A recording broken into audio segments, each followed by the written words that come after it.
Abonnez-vous sur notre chaîne YouTube Kadhafi Moumoudi pour ne rien manquer.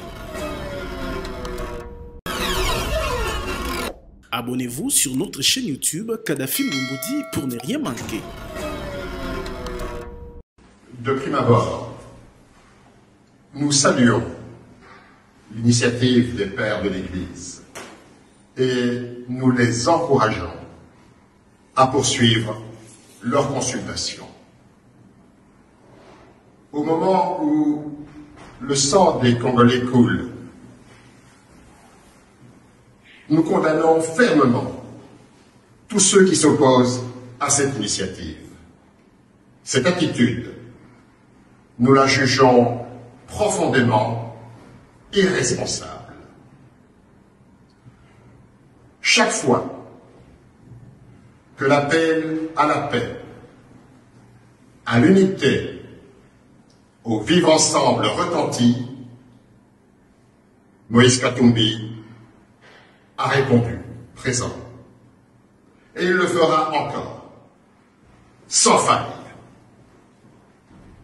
Ensemble pour la République prendra et assumera toutes ses responsabilités pour l'intérêt supérieur de la nation. À la suite de cette consultation, nous avons l'espoir d'une ère nouvelle pour la République démocratique du Congo. Comme nous l'avons fait avec les autres, nous sommes venus aujourd'hui rencontrer l'ensemble pour la République afin de leur expliquer la quintessence du projet conjoint SCC-SENCO, du pacte social en faveur de la paix et du bien vivre ensemble. C'était l'occasion pour nous de leur expliquer la méthodologie. C'était surtout l'occasion pour nous de les écouter, d'enregistrer leurs réactions par rapport aux propositions faites. Et ils nous ont effectivement écoutés. Ils ont promis de nous donner leur cahier de charges. Et à la fin de la tournée, nous aurons à faire la synthèse et la restitution vous sera rendue de l'une ou l'autre façon. Abonnez-vous sur notre chaîne YouTube Kadhafi Moumoudi pour ne rien manquer.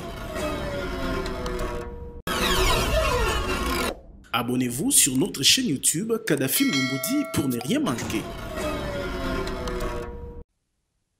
Vu l'urgence qui s'impose, Félix Tshisekedi, en sa qualité du commandant suprême des forces armées de la République, a présidé ce samedi une réunion de crise sur la situation sécuritaire dans l'est du pays. Le chef de l'État et tous les membres ayant pris part à cette réunion ont passé en revue l'évolution des opérations militaires menées dans la partie orientale du pays et aussi les défis humanitaires à relever.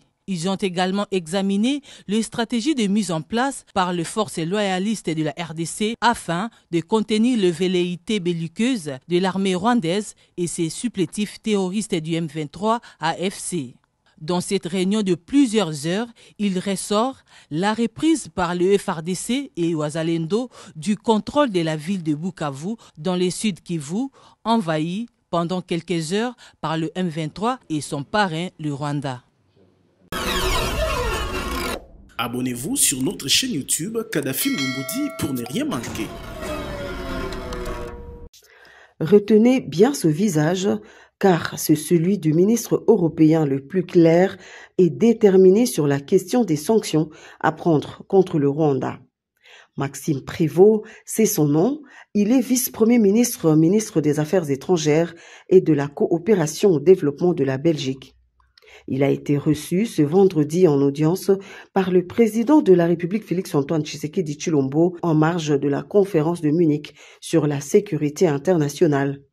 Tout comme il l'avait fait récemment devant les parlements belges et européens, aujourd'hui en face du président Tshisekedi, le chef de la diplomatie belge a réitéré son soutien à la République démocratique du Congo et a fermement condamné l'agression menée par Kigali et ses alliés terroristes du M23. Écoutez, j'ai souhaité rappeler au président Tshisekedi toute notre préoccupation par rapport à la situation à l'est du Congo, avec cette violation de l'intégrité territoriale du Congo que nous condamnons, et redit également notre indignation quant au rôle du Rwanda, qui effectivement en sous-main vient soutenir le M23. La Belgique a de longue date condamné cette posture. Je le fais à nouveau, et je veillerai d'ailleurs à solliciter que, au-delà de l'indignation en parole, l'on puisse aussi joindre les actes par des gestes concrets. La démarche de la Belgique est loin d'être isolée, car l'on constate que l'option de sanctions ciblées contre Kigali convainc de plus en plus d'autres capitales européennes. Pour Maxime Prévost, il s'agira d'abord de déclencher la suspension du dialogue politique et sécuritaire avec le Rwanda et ensuite d'annuler le protocole d'entente sur les matières premières critiques entre l'UE et le Rwanda. Du reste, pas plus tard qu'hier, le Parlement européen, dans une très large majorité, a adopté une résolution pour demander la suspension aussi de l'accord sur les minerais. Je pense qu'on doit pouvoir envisager une large palette d'actions et de sanctions. Et j'ai moi-même d'ailleurs demandé, dès lors que je suis également en charge, pas seulement des affaires étrangères, mais également de la coopération au développement, que l'on puisse analyser dans quelle mesure mettre un terme aussi au programme de coopération au développement que la Belgique entretient maintenant avec le Rwanda, parce qu'il faut que la pression diplomatique, que la réaction internationale s'intensifie pour s'assurer d'un réel cessez-le-feu sur place. Plus tôt dans la journée, le chef de l'État Félix-Antoine Tshisekedi Tshilombo a reçu Richard Grenell, envoyé spécial du président américain Donald Trump en charge des missions spécifiques. Ces échanges ont porté sur la paix, la sécurité et la stabilité dans la région des Grands Lacs. Abonnez-vous sur notre chaîne YouTube Kadhafi Moumoudi pour ne rien manquer. Nous avons tous suivi le président de la République. Le 29 janvier, il avait dit que notre colère était acceptable, mais que nous ne devions pas exprimer notre colère dans des actes qui peuvent être répréhensibles.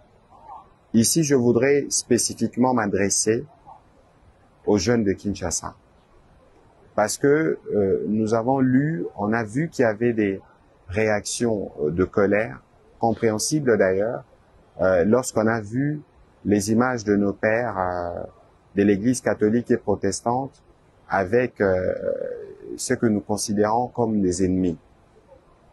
L'Église a vocation de travailler pour la paix. Et donc aujourd'hui, il faut considérer que l'œuvre de prêtres s'inscrit dans le cadre de la recherche de la paix, tel qu'ils en parlent, le pacte social pour la paix, et une démarche qui a été présentée au président de la République. Et donc, il est hors des questions que même si nous pensons, même si nous avons raison d'estimer qu'il ne devait pas serrer les mains aux ennemis, mais il faut considérer que c'est aussi cela, la démocratie ou la marche pour aller vers la paix. Les églises, les lieux des prières sont des lieux sacrés. Penser s'en prendre à des lieux de prière, c'est penser s'en prendre à Dieu. S'ils ont mal agi, c'est Dieu le juge. Dieu les jugera. Mais ce serait inacceptable que des gens s'élèvent pour aller perturber et pour penser même perturber les services religieux un jour de dimanche. Nous avons besoin, nous parlons souvent de front spirituel. Alors, dans les fronts spirituels, c'est des actions de grâce et des actions de prière à l'égard des dieux. Il n'y a pas meilleur jour pour les fronts spirituels que dimanche.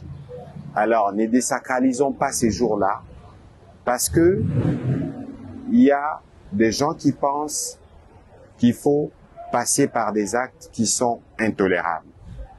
Restons dans la ligne du président de la République et dans la ligne du gouvernement.